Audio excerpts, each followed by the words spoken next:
Welcome to Dreamtale Sleep Stories. Tonight's reading is The Guardian Dragon.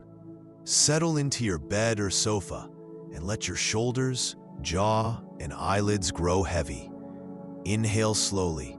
1, 2, 3, and sigh the air away, allowing the day to fade into quiet dark.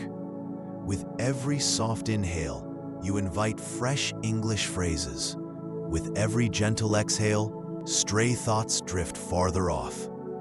Behind my voice flows a gentle melody, renowned for guiding the mind toward deep relaxation. Keep your eyes closed or follow the captions, whichever feels right.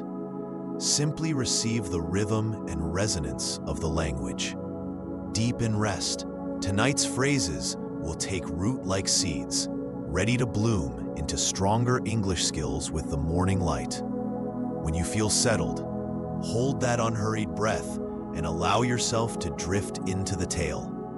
The Guardian Dragon begins now, and when the story's final line has faded, the music will linger a little longer, carrying you gently deeper into sleep.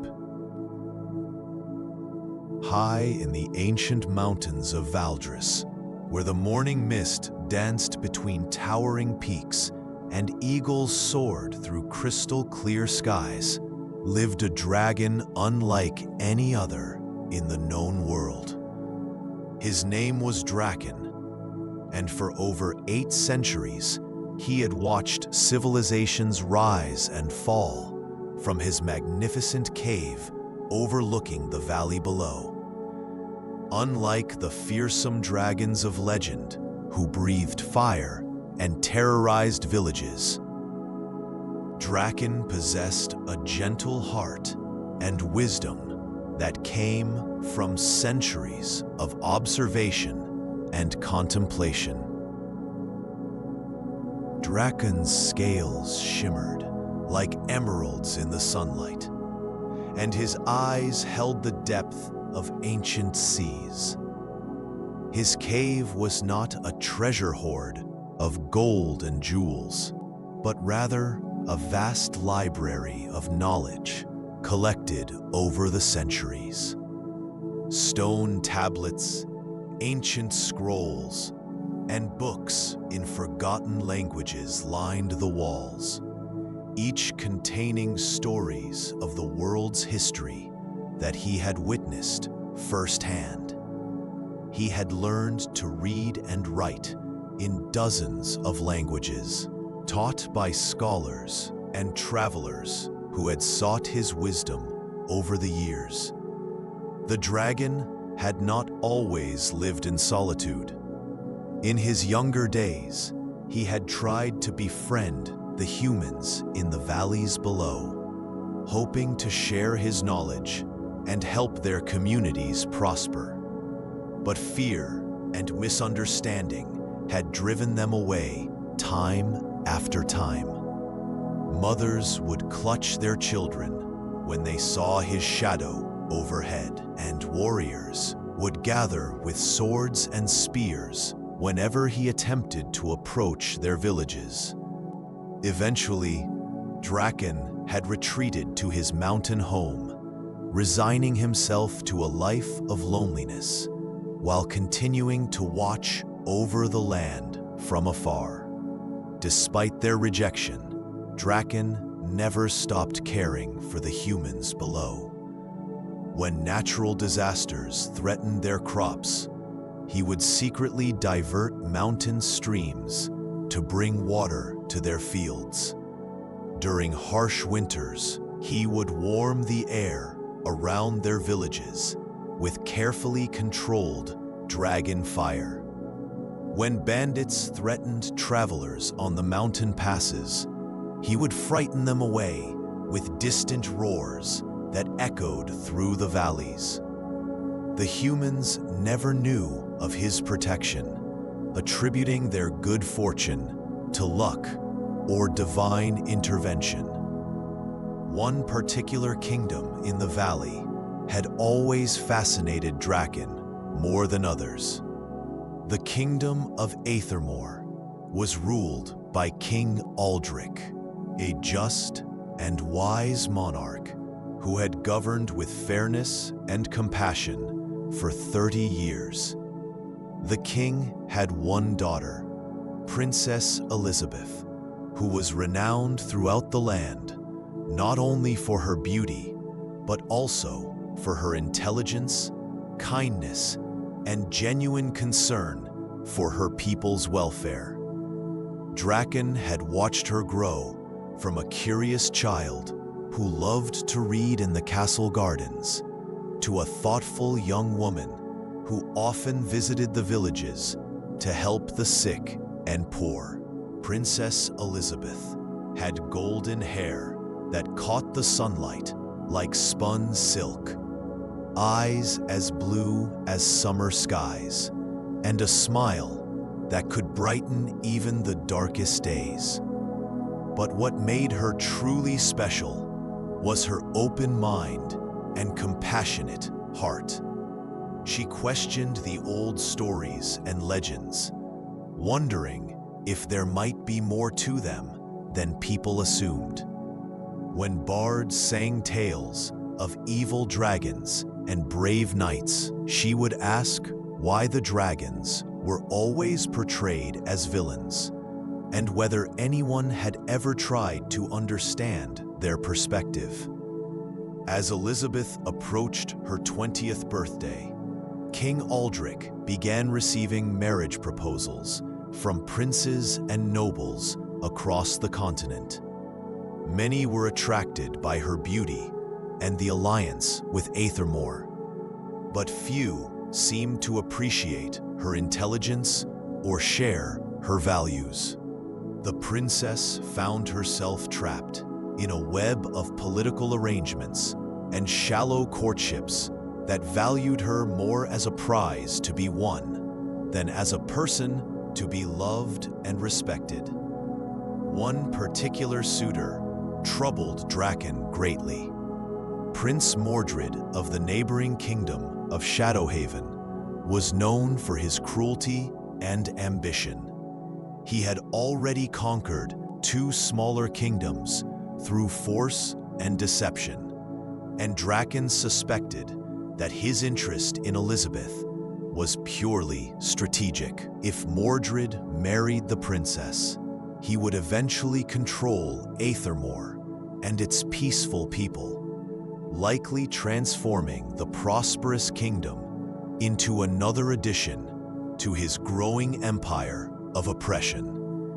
The dragon had been observing Prince Mordred's visits to the castle and had overheard conversations that confirmed his worst fears. Mordred spoke privately to his advisors about his plans to eliminate King Aldrich once the marriage was secured, and to use Aethermore's resources to fund further conquests.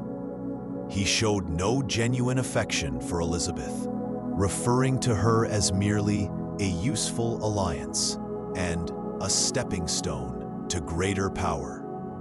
King Aldrich, unaware of Mordred's true nature, was impressed by the prince's wealth and apparent political acumen.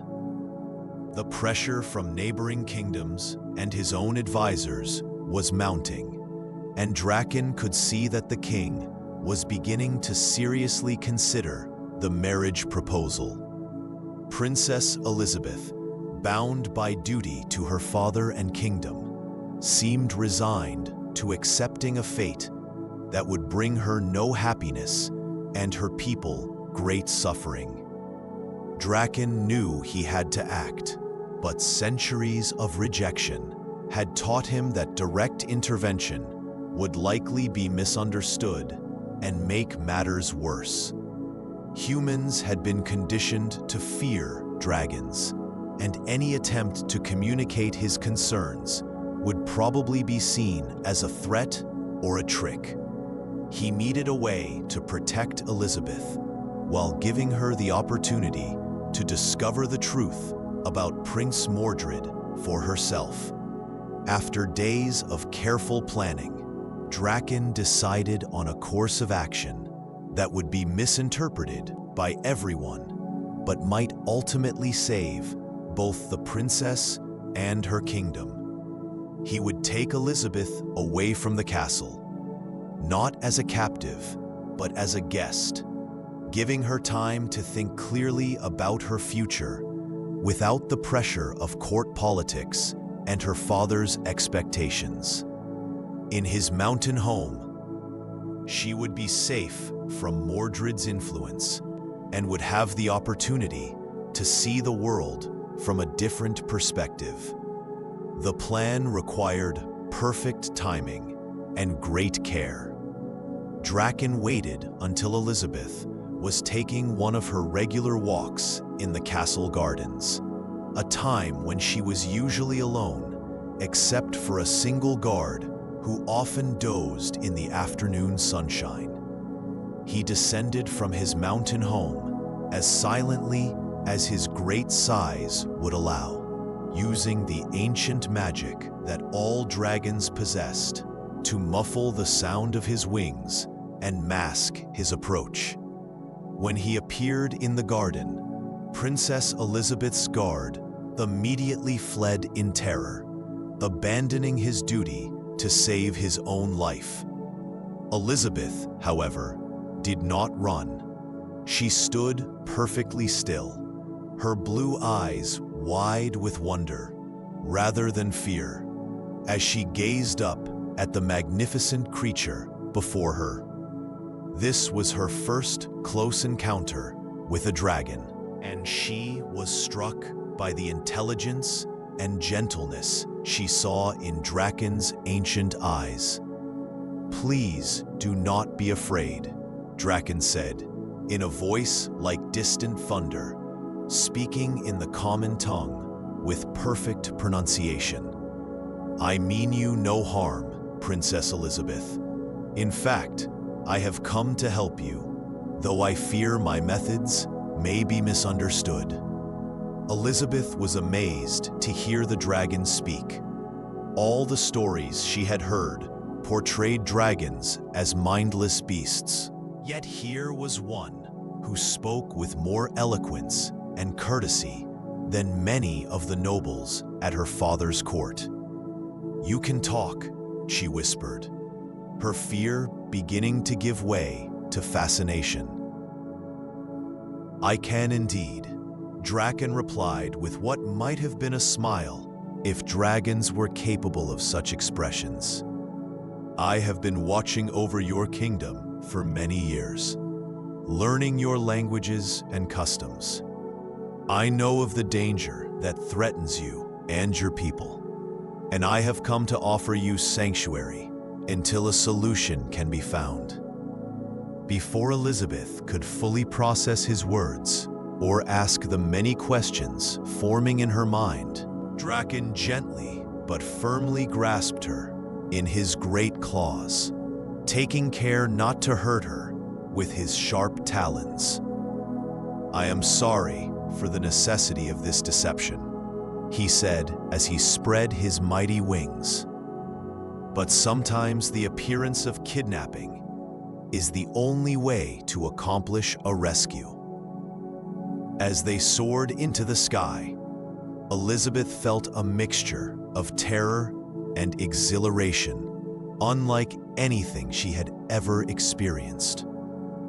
The ground fell away beneath them, and she saw her kingdom spread out like a living map, with its villages, forests, and rivers looking like miniature toys from such a great height.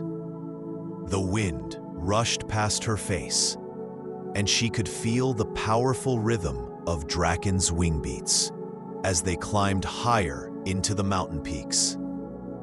The flight to Draken's cave took nearly an hour, during which Elizabeth's initial fear gradually transformed into wonder and curiosity. The dragon was incredibly careful with her, adjusting his grip whenever she seemed uncomfortable, and flying as smoothly as possible to avoid frightening her further. She began to realize that if he had truly meant her harm, He could have easily hurt her already, yet he was treating her with more consideration than many humans had shown her. Draken's cave was unlike anything Elizabeth had imagined.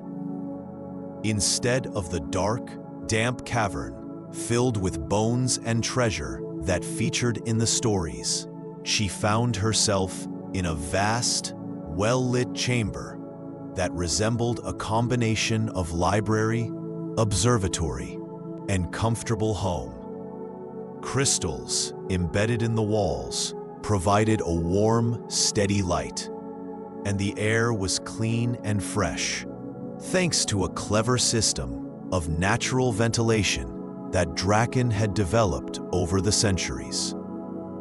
The walls were lined with thousands of books, scrolls, and tablets in languages Elizabeth recognized and many she did not. There were star charts and maps showing the changes in kingdoms and borders over the centuries. Comfortable furniture, sized for human visitors, occupied one section of the cave, suggesting that Elizabeth was not the first person to be welcomed here. Most surprising of all, there were gardens of beautiful flowering plants growing in carefully tended beds near the cave entrance, where sunlight could reach them. "Welcome to my home," Draken said, setting Elizabeth down gently on a soft carpet woven from mountain wool. "I know this situation must seem frightening and confusing, but I hope you will allow me to explain my actions and the danger that prompted them." Elizabeth looked around the remarkable cave with growing amazement. "This is incredible," she said, her voice filled with genuine awe. "I had no idea dragons lived like this. The stories all describe dark, terrible lairs filled with stolen treasure and the bones of victims." Draken's expression grew sad. "I am afraid that fear and misunderstanding have created many false stories about my kind. Most dragons are solitary creatures who prefer to avoid contact with humans altogether. But we are not the monsters depicted in your legends. We are capable of great wisdom, deep emotion, and genuine compassion, just as humans are." Over the next several hours, Draken shared his story with Elizabeth, explaining how he had spent centuries trying to befriend humans, only to be driven away by fear and prejudice. He told her about the many ways he had secretly protected her kingdom and others, and how he had watched her grow from a child into the remarkable woman she had become. Most importantly, he explained what he had learned about Prince Mordred's true intentions and the threat the prince posed to her happiness and her people's freedom. "You have been watching over us all this time?" Elizabeth asked, her understanding of the world shifting fundamentally with each revelation. "And no one ever knew? I learned long ago that humans are more comfortable with help that they can attribute to their own efforts or to divine intervention," Draken replied. "Open assistance from a dragon would likely be rejected out of fear, even if it were desperately needed." Elizabeth spent her first night in the cave in a comfortable bed that Draken had prepared for human guests, surrounded by warm blankets and soft pillows. She lay awake for hours, thinking about everything she had learned and trying to process the dramatic change in her circumstances. Fear had given way to fascination, and she found herself eager to learn more about this incredible creature who had risked so much to protect her. Meanwhile, Back at the castle, Elizabeth's disappearance had caused exactly the chaos and misunderstanding that Draken had anticipated. The terrified guard had reported that a massive dragon had swooped down and carried off the princess, and within hours, the story had spread throughout the kingdom and beyond. King Aldrich was beside himself with grief and rage, immediately organizing search parties and sending messages to neighboring kingdoms requesting assistance. Prince Mordred, who had been visiting the castle when the incident occurred, was among the first to volunteer for the rescue mission. He proclaimed his love for Elizabeth and his determination to save her from the dragon's clutches, winning admiration from the court and further cementing his position as the most suitable husband for the princess. Secretly, however, Mordred was furious that his carefully laid plans had been disrupted by what he saw as an inconvenient complication. Several knights from various kingdoms arrived to join the search, each hoping to win glory and possibly Elizabeth's hand in marriage by slaying the dragon and rescuing the princess. They armed themselves with the finest weapons and armor, consulted ancient texts about dragon fighting techniques, and prepared for what they assumed would be an epic battle against a fearsome monster. Back in the mountain cave, Elizabeth was discovering a world of knowledge and wisdom that far exceeded anything she had encountered in her formal education. Drakon proved to be an extraordinary teacher, sharing insights about history, science, literature, and philosophy that he had gathered over his long lifetime. He showed her astronomical instruments that revealed the movements of stars and planets, ancient texts that contained the accumulated wisdom of civilizations long forgotten, and maps that traced the rise and fall of empires across the centuries. "How do you know so much about everything?" Elizabeth asked during one of their many conversations as she examined a detailed star chart that showed celestial movements centuries into the future. "Time is the greatest teacher," Drakon replied thoughtfully. "When you have lived for 8 centuries, you have the opportunity to see patterns that shorter-lived beings miss. You watch the same mistakes repeated generation after generation, and you begin to understand the underlying causes of human conflict and suffering." Elizabeth was particularly fascinated by Drakon's collection of historical accounts written from different perspectives. She read about wars and political conflicts as described by all sides involved, gaining a more complete understanding of events than any single version could provide. She learned about scientific discoveries that had been suppressed by those in power, artistic achievements that had been forgotten due to political upheavals, and philosophical insights that had been lost when their civilizations collapsed. "In my kingdom's histories, dragons are always portrayed as evil enemies," Elizabeth observed after reading several accounts of dragon encounters from different time periods.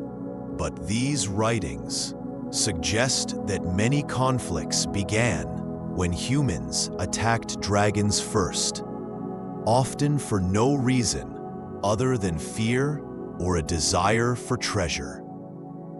Fear is a powerful force, Drakon agreed, sadly. It can transform friends into enemies and make villains of those who only wanted to help. I have seen humans commit terrible acts against each other based on nothing more than differences in appearance, beliefs, or customs. The fear of dragons is just one example of how misunderstanding can lead to unnecessary conflict. As the days passed, Elizabeth began to understand that her time in the mountain cave was providing her with something she had never had before: the opportunity to think freely, without the influence of court politics, social expectations, or pressure from others. For the first time in her life, she could consider her future based on her own values and desires, rather than what others expected of her. She also began to see the wisdom in Drakon's unconventional rescue. By removing her from the situation at court, he had given her the distance and perspective needed to evaluate Prince Mordred's proposal objectively. The more she thought about the prince's behavior and the conversations she had overheard, the more she realized that Drakon's warnings were justified. "You saved me from making a terrible mistake," she told Drakon one evening as they sat together, watching the sunset from the cave entrance. "If I had married Prince Mordred, I would have been miserable, and my people would have suffered under his rule." "That was my hope," Drakon replied. "But the decision must ultimately be yours. I cannot keep you here against your will, nor would I want to. When you are ready to return to your life, you must go with full knowledge of the choices before you and the confidence to make decisions that honor your own values." Their peaceful routine was interrupted on the 7th day when they heard the sound of approaching hoofbeats and the clang of armor echoing through the mountain passages. The rescue parties had finally tracked them to Drakon's cave, led by Prince Mordred and several renowned knights who were eager for the glory of slaying a dragon. "They have found us," Drakon said calmly, showing no fear despite being vastly outnumbered. "You must decide, Princess Elizabeth. Will you allow them to rescue you, or will you help them understand the truth about our friendship?" Elizabeth felt a surge of protectiveness toward the gentle dragon who had shown her such kindness and wisdom. The thought of these knights attacking Drakon, who had never harmed anyone, filled her with anger and determination. "I will not let them hurt you," she declared. "You are my friend, and friends protect each other." As the armed party approached the cave entrance, Elizabeth stepped forward to meet them, positioning herself between the knights and Drakon. Prince Mordred led the group, his sword drawn, and his face set in an expression of noble determination that Elizabeth now recognized as carefully calculated theatrics. "Princess Elizabeth," Mordred called out, his voice carrying just the right tone of relief and concern. "Thank the heavens you are safe. Stand aside, and we will slay this monster who has held you captive." "Stop," Elizabeth commanded, her voice carrying the authority of her royal birth and her newfound confidence.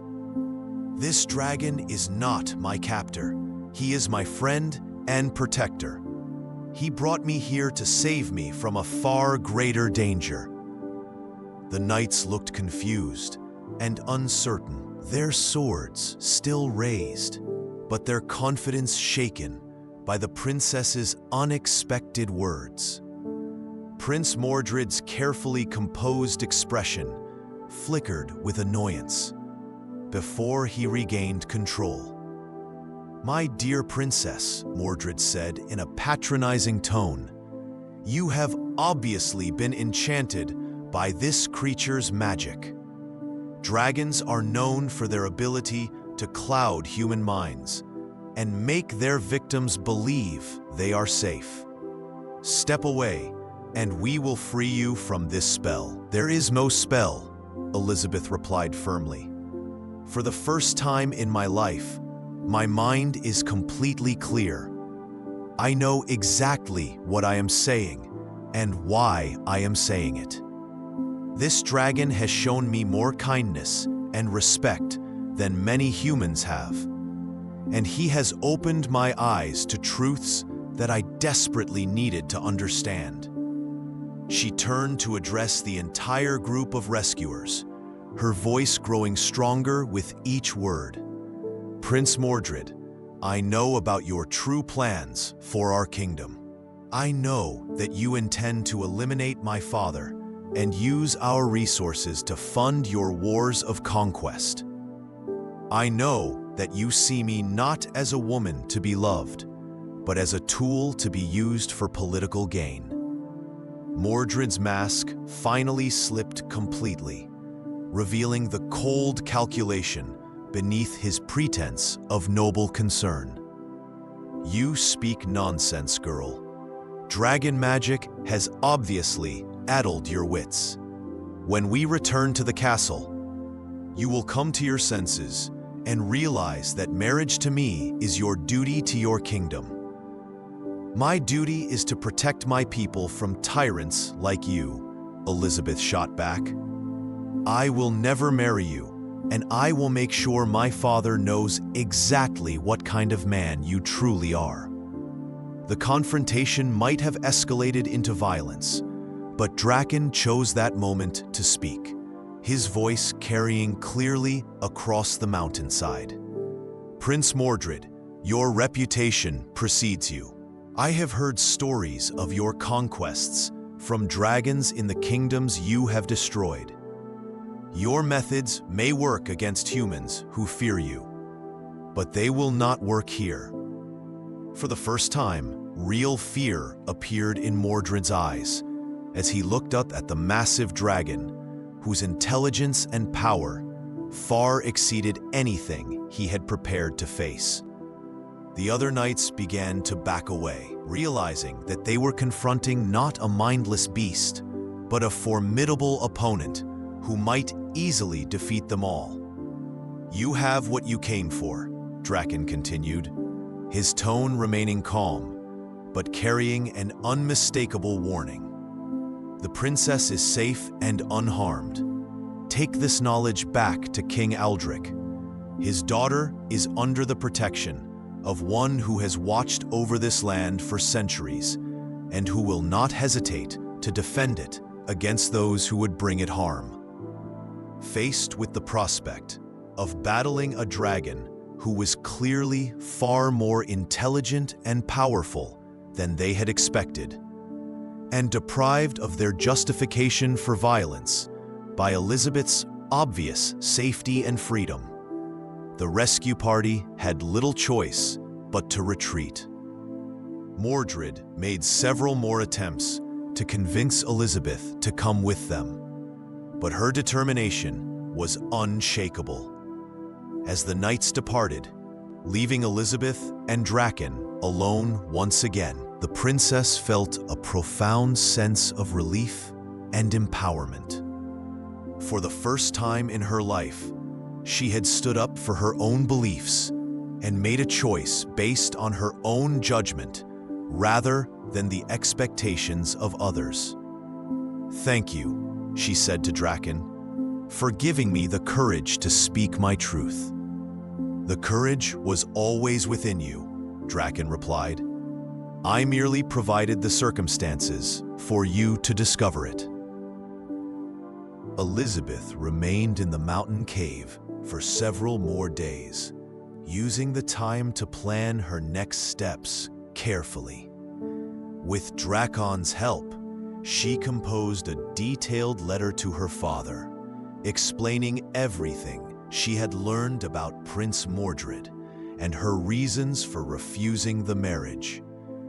She also wrote letters to the leaders of other kingdoms that Mordred had threatened, warning them about his aggressive intentions and providing evidence of his past conquests. When she finally decided to return to the castle, it was with a clear understanding of her purpose and a determination to use her position to protect her people and promote peace between humans and dragons. Dracon flew her back to the castle gardens, where their adventure had begun, landing gently in the same spot where he had first appeared to her. "Will I see you again?" Elizabeth asked as she prepared to leave. "Whenever you need a friend or advisor, you need only call my name from the highest tower of your castle," Dracon replied. "I will always be watching over you and your kingdom, as I have for centuries past." Elizabeth's return to the castle created another sensation, but this time she was prepared for the questions and concerns that awaited her. She met privately with her father, sharing everything she had learned and providing evidence to support her claims about Prince Mordred's true nature. King Aldrich, though initially skeptical, was eventually convinced by his daughter's detailed account and her obvious growth in wisdom and confidence. The political consequences of Elizabeth's revelations were significant. Prince Mordred's marriage proposal was formally rejected, and warnings about his intentions were sent to other kingdoms. Several alliances were formed, specifically to counter his aggressive expansion, ultimately leading to his defeat and the liberation of the territories he had conquered. Elizabeth never married Prince Mordred or any of the other suitors who sought political advantage through their connection to her. Instead, she eventually found love with a scholar and diplomat who shared her values and respected her intelligence.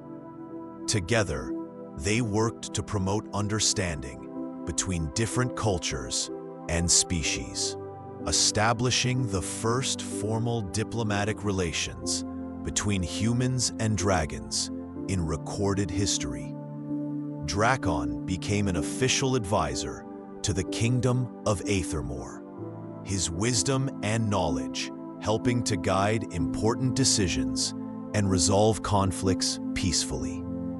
The fear and mistrust that had separated humans and dragons for centuries began to diminish as people learned that not all dragons were the monsters depicted in old stories. The friendship between Elizabeth and Dracon became legendary throughout the land, inspiring countless stories and songs about the power of understanding to overcome prejudice and fear. They proved that true friendship could exist between the most unlikely companions, and that courage to question old assumptions could lead to transformative change.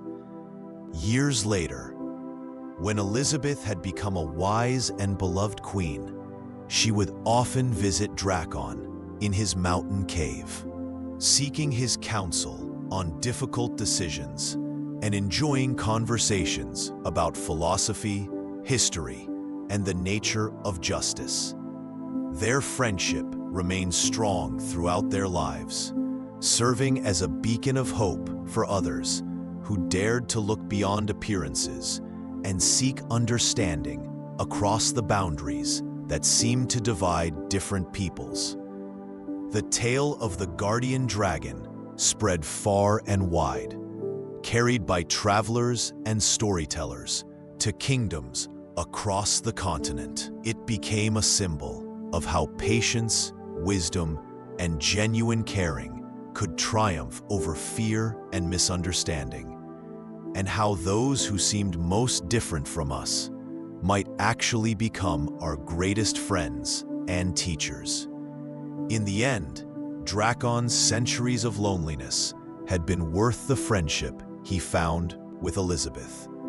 He had learned that sometimes the greatest treasures are not gold or jewels, but the connections we make with others who see past our external differences to the heart within. And Elizabeth had discovered that true strength comes not from following the expectations of others, but from having the courage to make choices based on our own values and the wisdom to learn from unexpected teachers. Their story became a reminder that guardian angels come in many forms, and that sometimes the greatest protection comes from those who seem most frightening to the ignorant and fearful. The guardian dragon had found his true purpose not in hoarding treasure or inspiring fear, but in protecting and nurturing the bonds of friendship that make life meaningful and transform the world for the better. The mountains of Valdris continued to echo with the sound of dragon wings, but now it was a sound that brought comfort rather than fear to the people below.